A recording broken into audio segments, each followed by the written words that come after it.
हाँ तो फ्रेंड्स, हमने हमारे पिछले वीडियो में देखा था अव्ययीभाव समास के ऊपर।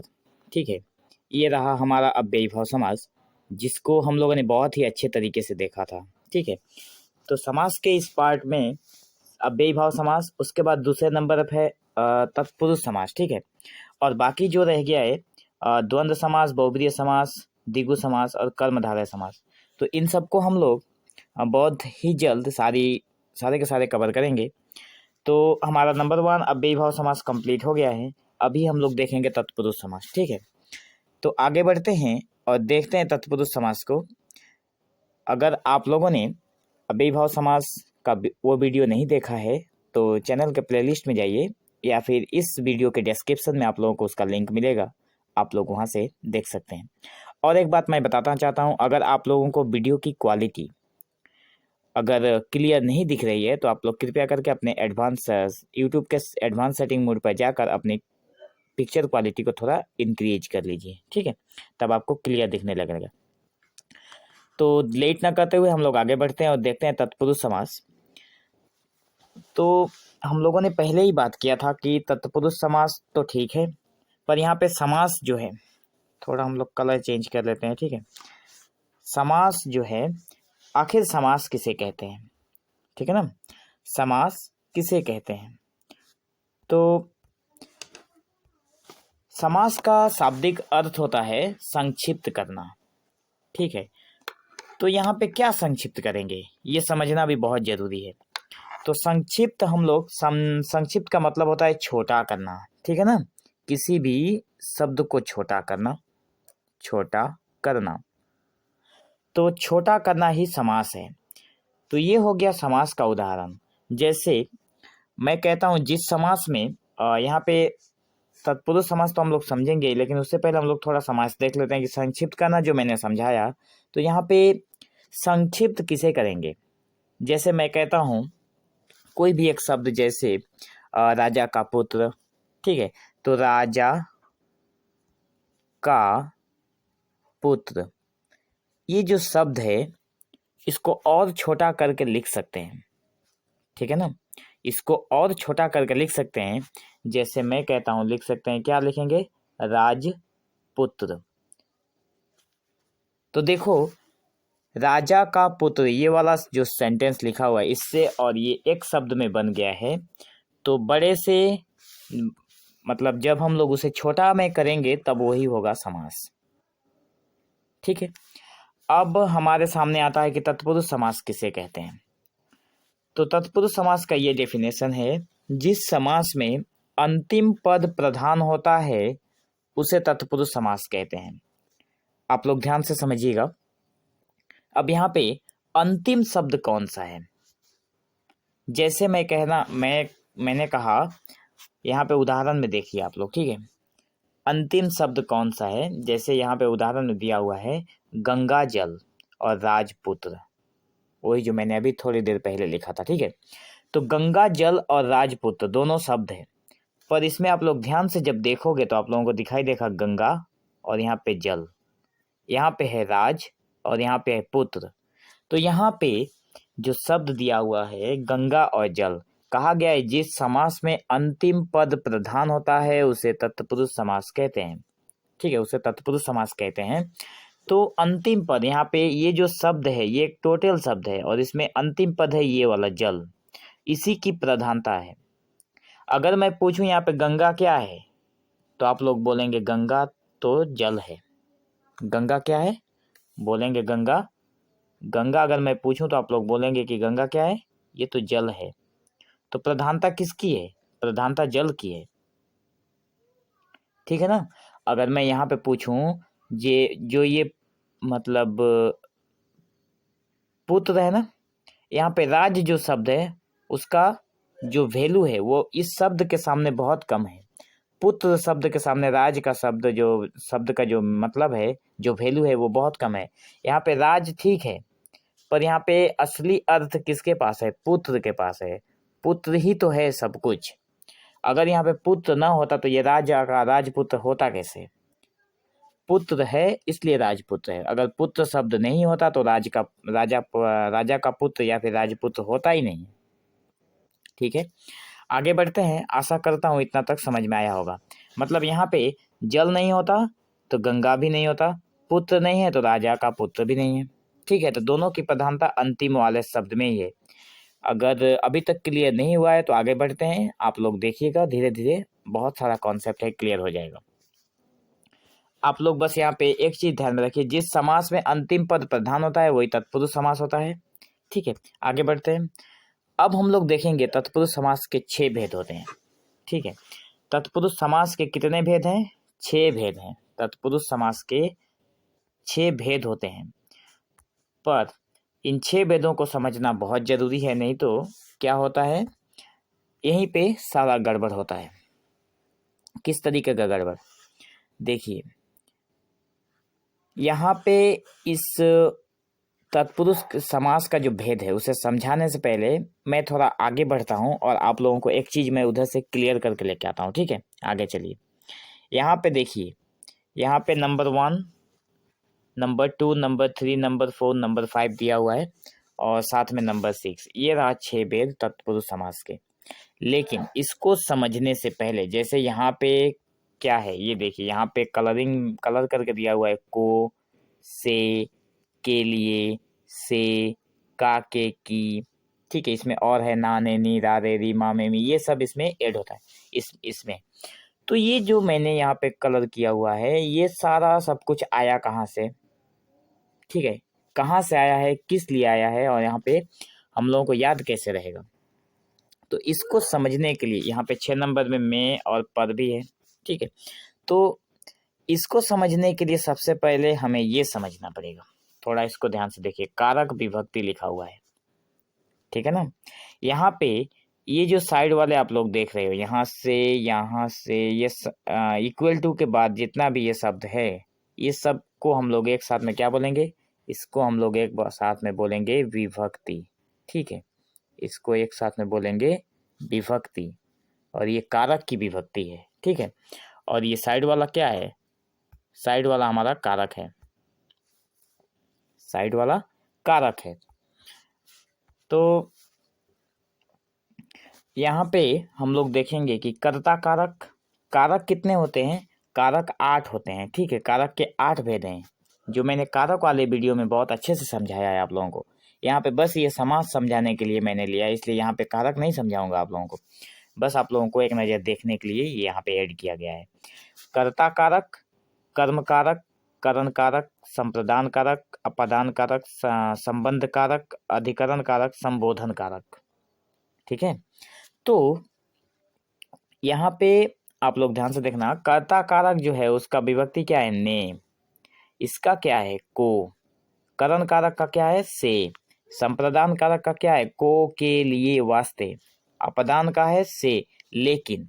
लेकिन अपदान यहाँ पे से करण में भी है, से अपदान में भी है। यहाँ पे से जो है ये अलग का भाव है, जैसे कोई चीज किसी चीज से अलग हो गई है। यहाँ पे आप लोग ध्यान से देखना, अपदान कारक में से लिखा हुआ है, यहाँ पे एक दाढ़ी भी है अंत में, वो प्रिंटिंग मिस्टेक है, वो दाढ़ी है। ठीक है, सो नहीं है, से है, तो इसकी कोई वैल्यू नहीं है, इसकी कोई वैल्यू नहीं है, ये नहीं है, तो से है। अब संबंध में जो है वो है का, के, की, ना, ने, नी, रा, रे, री। अधिकरण में है मैं और पर। संबोधन में है हे, ओ, अजी, अरे। अब आप लोग यहाँ से बहुत ही ध्यान से समझिएगा, तभी जाकर समास क्लियर होगा, तत्पुरुष समास का। यहाँ से ये जो नंबर 1 है कर्ता कारक, इसे हम लोग मिटा देते हैं, मतलब ये नहीं है हमारा। ठीक है, और यहाँ पे संबोधन नहीं है। जब हम लोग समास समझेंगे तो इसमें ये दोनों नहीं आता है, तत्पुरुष समास में ये दोनों को हम लोग काट देते हैं। बच गया कितना? बचा 2, 3, 4, 5, 6, 7। अब आप लोग इसको काउंट करके देखिए कितना बचा हुआ है। यहाँ पे अगर 1 लिखेंगे तो ये नंबर 1 हो गया, ये नंबर 2 हो गया, ये नंबर 3 हो गया, ये नंबर 4 हो गया, ये नंबर 5 हो गया, और ये हो गया नंबर 6। ठीक है, अब आप लोगों को मैं आशा कर रहा हूँ कि आप लोग यहाँ तक समझ गए होंगे कि कारक जो है उसको, अब यहाँ पे 2 कारक यहाँ से डिलीट कर दिया गया है हमें समास से सीखने के लिए। ठीक है, समास में हमारा ये 2 कारक नहीं आएगा। आगे बढ़ते हैं और मैं आगे चल के आप लोगों को यहाँ पे दिखाता हूँ कि अब ये 6 कहाँ पे लगेंगे। यहाँ पे आप लोग देख रहे हैं कर्म कारक, ठीक है। जो कर्म कारक लिखा हुआ है वो कर्म कारक यहाँ पे 1 नंबर में आया है। देखो कर्म कारक यहाँ पे कर्म तत्पुरुष हुआ है, इसी का नाम तत्पुरुष हो गया है, ठीक है। वहाँ पे ठीक आप लोग यहाँ पे देखिए, यहाँ पे करण जो है वो कारक ना होकर तत्पुरुष वहाँ पे हुआ है, करण तत्पुरुष हुआ है, आप लोग देख पा रहे हैं स्क्रीन पर। यहाँ पे करण तत्पुरुष हुआ है। अब रही बात यहाँ पे ये रहा द्वितीया तृतीया चतुर्थी पंचमी षष्ठी, ये जो लिखा गया है, ठीक है। ये द्वितीय तृतीय चतुर्थी पंचमी कहाँ से आया? ये द्वितीय तृतीय चतुर्थी पंचमी यहीं से आया। आप लोग ध्यान से देखिए, ये 2 नंबर पे था तो ये द्वितीय हो गया, यहाँ पे 3 नंबर पे था तो तृतीय हो गया, ये 4 नंबर पे है तो चतुर्थी है, ये 5 नंबर पे है तो पंचमी है, ये 6 नंबर पे है तो षष्ठी है, ये 7 नंबर पर है अधिकरण तो ये सप्तमी है। इसको और इसको तो काट दिया गया है, इनको हम लोग समास में नहीं पढ़ेंगे, ठीक है। इन दोनों को समास में नहीं पढ़ेंगे। तो ये हो गया द्वितीय, ये तृतीय, यहाँ पे 3 4 लिखा ही हुआ है। तो द्वितीय तृतीय चतुर्थी पंचमी षष्ठी सप्तमी, आप लोग यहाँ पे देखिए ठीक यहीं पे दिया हुआ है द्वितीय तृतीय चतुर्थी पंचमी षष्ठी, और नीचे एक पेज में दिया हुआ है सप्तमी। समझ में आया? अब सप्तमी कौन सा है? अधिकरण है। ये देखो सप्तमी अधिकरण है, ये रहा सप्तमी और ये रहा अधिकरण, ठीक है। और इसका जो विभक्ति है वो है में और पर। आप लोग यहाँ पे देखिए, यहाँ पे इसका विभक्ति है में और पर, यहाँ पे जो विभक्ति है वो है में और पर, ठीक है। इसको मैं थोड़ी देर बाद समझाता हूँ, आप लोग पहले इसको क्लियर करिए, ये कहाँ से लाइन आया हुआ है, में और पद जो है ये सप्तमी कहाँ से आया हुआ है, ठीक है। अधिकरण तत्पुरुष हो गया है। थोड़ा आगे देखिए, यहाँ पे अधिकरण हो गया, संबोधन जो है, ठीक है, संबोधन को तो काट दिया गया है, ये है ही नहीं, अधिकरण हो गया। अब संबंध देखिए, ठीक है, मतलब कारक जो है, ये वाला कारक जो है, इसमें से 1 और 8 इन दोनों को डिलीट करके हम लोग बाकी जो 2 टू जो 6 7 तक है ये सब, उसको हम लोग समास में पढ़ेंगे, ठीक है। तो आगे बढ़ते हैं और चतुर्थी को देखते हैं। ये देखिए चतुर्थी में के लिए है, पर ये क्या है? संप्रदान तत्पुरुष है। यहाँ पे नाम सिर्फ कारक की जगह पे यहाँ पे तत्पुरुष कर दिया गया है। यहाँ पे देखिए चतुर्थी में क्या है, ये देखो 4 नंबर, मतलब इसको चतुर्थी बोलेंगे, और ये संप्रदान कारक है, वहाँ पे भी संप्रदान तत्पुरुष लिखा हुआ है, और यहाँ पे को के लिए वास्ते वहाँ पे के लिए सिर्फ मेंशन करके रखा गया है, ठीक है। यहाँ पे के लिए है, वही वाला है। समझ में आया? अब आगे देखिए नंबर 5 पंचमी है। आप लोग यहाँ पे देखिए पंचमी है कि नहीं, यहाँ पे ये देखो 5 नंबर अपादान है, अपादान कारक का विभक्ति से है, इसको ध्यान से देखिए, आप लोग यहाँ पे मिलेगा पंचमी का अपादान तत्पुरुष जो कि विभक्ति से है, ठीक है। और बच गया नंबर षष्ठी पुरुष, ये देखिए नंबर 6 है ये वाला, तो का के की ना ने नी रा रे री, ये संबंध कारक है, और ये नंबर 6 पे है इसलिए षष्ठी है। यहाँ पे भी देखिए ये षष्ठी है, क्योंकि ये एक कम गया है इसलिए यहाँ पे 5 नंबर में लिखा गया है, तो ये षष्ठी है, और ये तत्पुरुष के रूप में अब लिखा जा रहा है संबंध तत्पुरुष, जबकि यहाँ पे भी संबंध ही है। और संबंध किससे किससे होता है? का से, के से, की से। इसका मैं उदाहरण समझा देता हूँ आप लोगों को। तो आशा करता हूँ आप लोगों को ये जो 6 भेद हैं वो समझ में आ गया है कि आखिर ये आया कहाँ से है। अब इसको पहचानेंगे कैसे, उसको समझिए आराम से।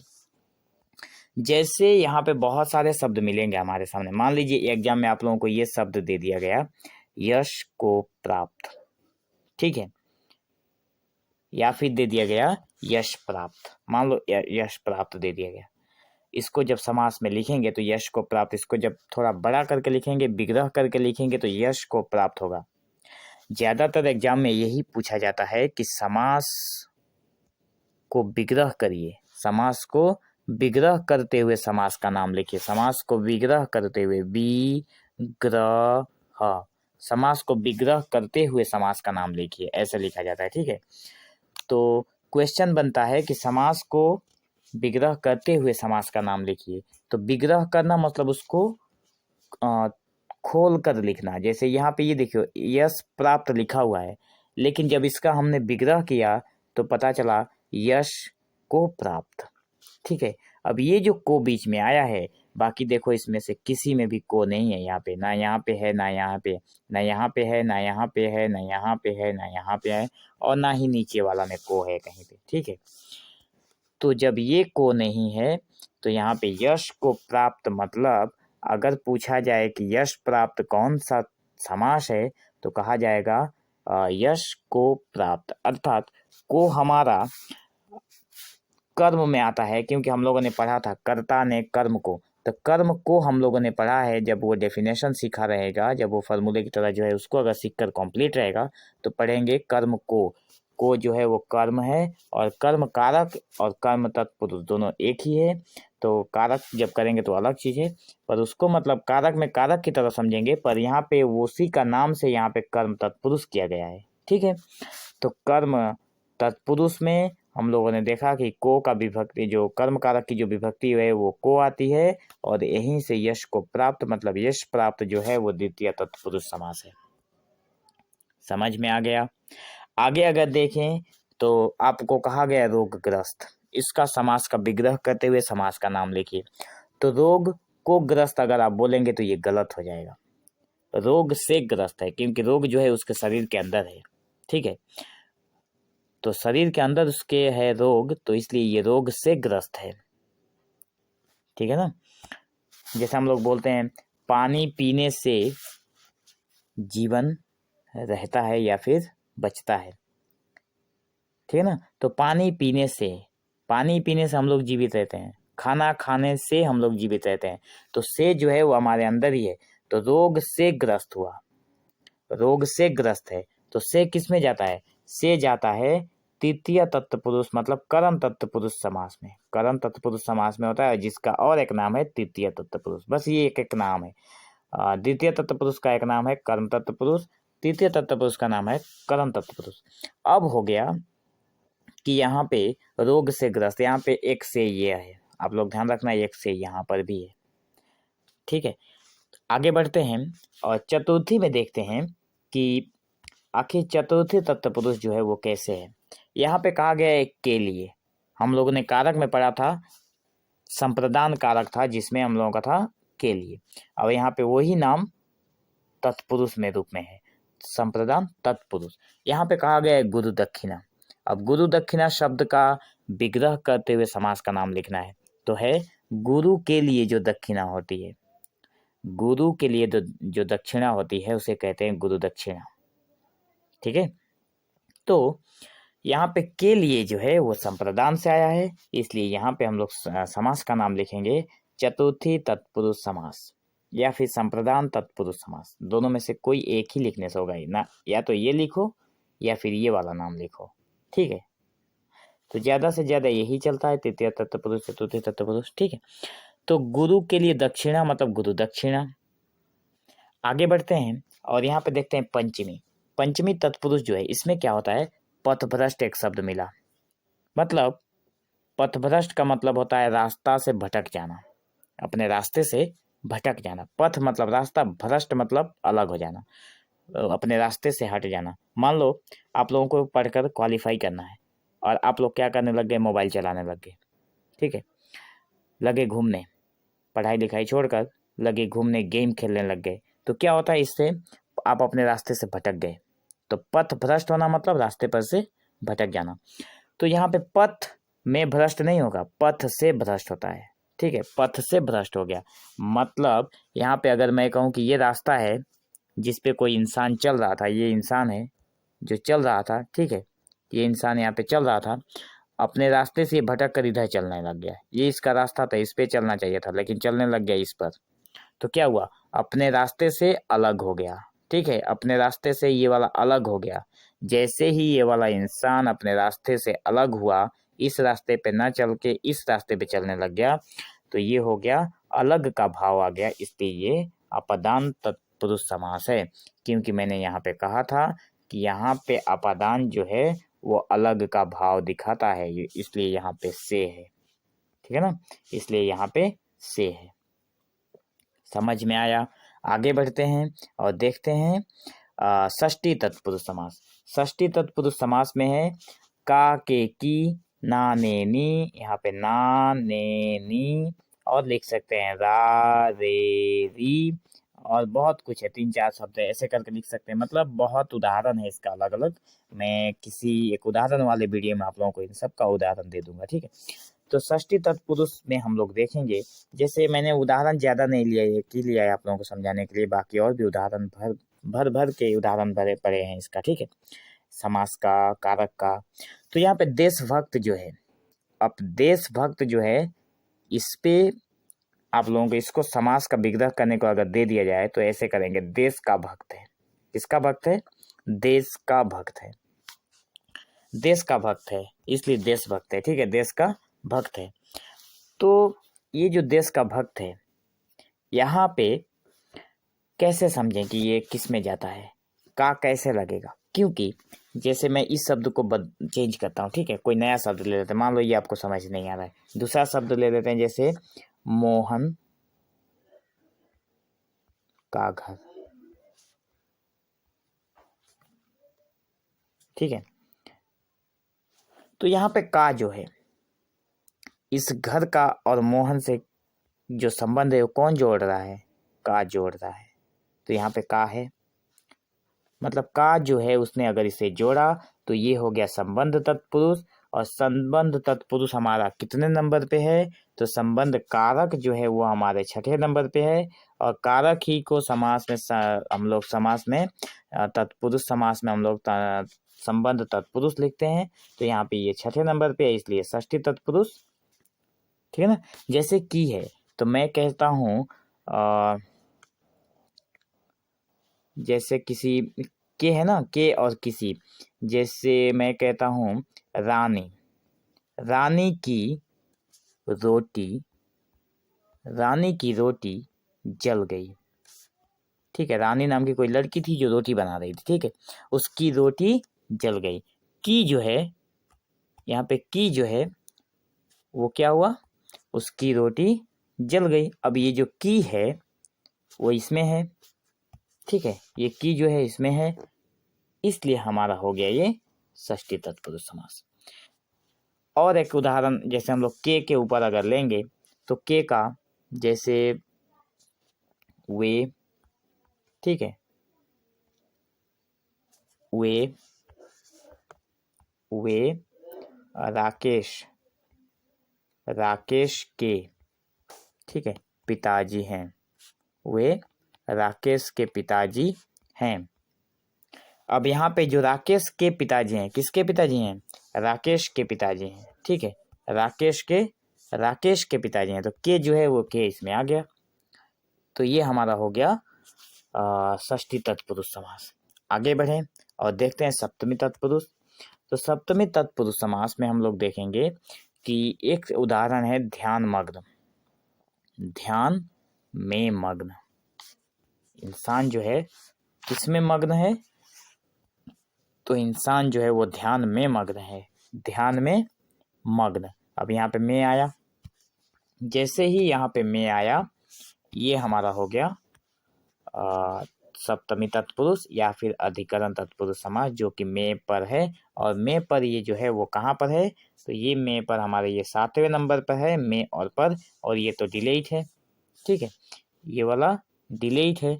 तो आगे और ये वाला डिलीट है, तो दोनों अगर डिलीट हो जाता है तो हमारे पास बचता है ये 7 नंबर वाला में पर।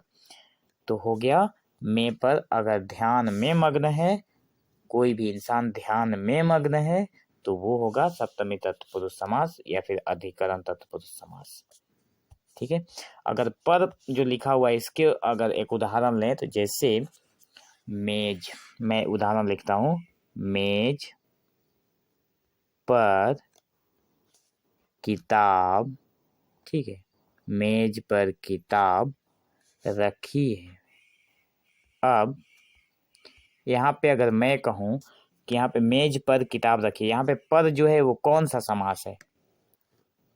कौन से समास के अंदर आया हुआ है पर? तो ये हो गया हमारा सप्तमी तत्पुरुष समास के अंदर आया हुआ है, ठीक है। या फिर बहुत सारा उदाहरण है, मैं किसी अगले वीडियो में आप लोगों को उदाहरण लेकर समझाऊंगा, क्योंकि ये वीडियो बहुत ही लंबी हो जा रही है।